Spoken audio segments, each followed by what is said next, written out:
Let's talk knives. The basic that I always suggest everyone has at home. So this is from Joseph Joseph, which is a great thing because it fits perfect in my knife drawer.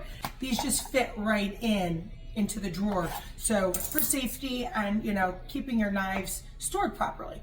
You do not want to store your knives stacked on top of each other because A, when you go to grab it, B, you do not want to store your knives damp or wet. You want to make sure they're dry. Do not put your knives in the dishwasher. Wash them by hand with some Dawn or Palmolive soap and a sponge.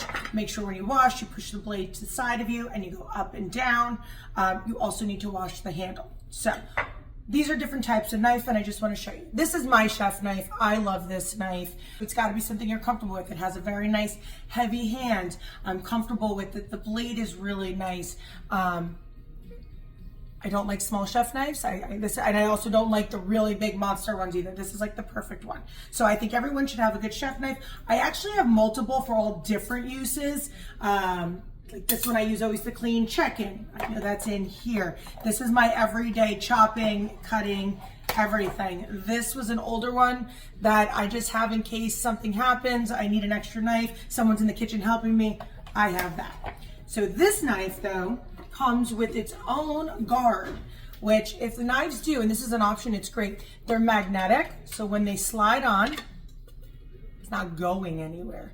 So if you don't have something like a knife holder, this is the way to go because it's saving your knife and you're not going to get hurt doing that. Then you have the cleaver. I think everyone should have a cleaver. Not for the horror movies, but if you're someone, first of all, buy the whole chicken, break down the whole chicken. You can use every part of the chicken. Just buying like the chicken breasts, well, you can freeze the chicken bones, other things to make soups and stocks. This, chopping up pork chops, ribs. I love a good cleaver. Nice, strong, heavy hand on the bottom. Put that right in.